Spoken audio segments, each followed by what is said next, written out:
आम्ही आज नंदुरबार जिल्ह्यातील तमाम आदिवासी सामाजिक संघटनाच्या माध्यमातून दिनांक 28 एप्रिल रोजी आम्ही सामाजिक संघटना समाज बांधव यांच्या माध्यमातून आम्ही जन आक्रोश मोर्चाचे आयोजन केलं आहे।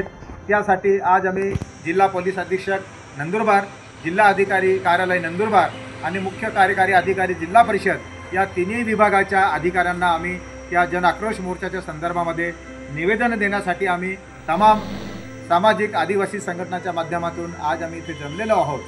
विशेष म्हणजे आम्ही जवळजवळ 6 महिन्यापासून आम्ही विविध क्षेत्रातल्या ज्या समस्यावर आम्ही निवेदने देतोय, छोटे मोठे आंदोलन करतो आहोत, तर परंतु आमच्या सामाजिक संघटनांच्या कोणत्याही निवेदनाची दखल घेतली जात नाही।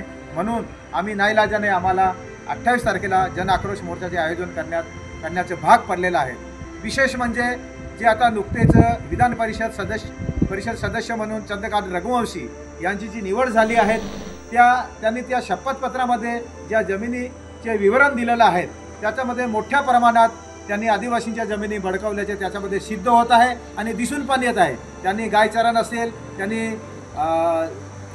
आदिवासींच्या जमिनी असतील, इनामी जमिनी असतील किंवा ज्या धार्मिक क्षेत्रासाठी ज्या राखीव केलेल्या जमिनी आहेत त्या सर्व जमिनी त्यांनी चुकीच्या पद्धतीने त्यांनी बळकावलेल्या आहेत आणि त्या संदर्भात आम्ही जवळजवळ 25 मार्च रोजी सामाजिक संघटनेच्या माध्यमातून पत्रकार परिषद घेऊन निवेदन दिलं होतं।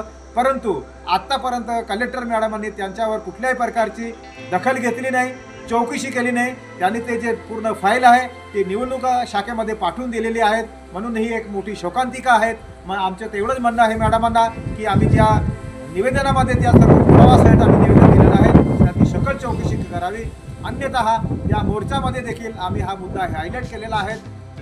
म्हणजे एकंदरीत जे पोलीस स्टेशन असेल किंवा जिल्हा परिषद असेल किंवा कलेक्टर लेवलचे जे मुद्दे आहेत, जमिनीचे मुद्दे असतील, वन दावे असतील, हे मंजूर होऊन देखील अद्यापर्यंत त्यांना दाखले देण्यात येत नाही। ही फार मोठी शोकांतिका आहे। म्हणून आम्हाला या तिन्ही विभागाच्या अधिकाऱ्यांकडनं खूप मोठी अपेक्षा आहे, आशा आहे त्यांनी आमच्या निवेदनावर दखल घ्यावं, विचार करावं। अन्यतः आम्ही 28 तारखेला तर जनमोर्चाचे आयोजन केलेलंच आहे। म्हणून या जिल्ह्यातील सर्व सामाजिक संघटना असतील, समाज बांधव असेल किंवा राजकीय पार्टीचे काही पदाधिकारी असतील, त्यांनी सर्वांनी या मोर्चामध्ये सामील व्हावं आणि हा मोर्चा मोठ्या प्रमाणात त्यांनी यशस्वी करावा असं मी या ठिकाणी होऊन आवाहन करतो। धन्यवाद। जय बिरसा, जय संविधान।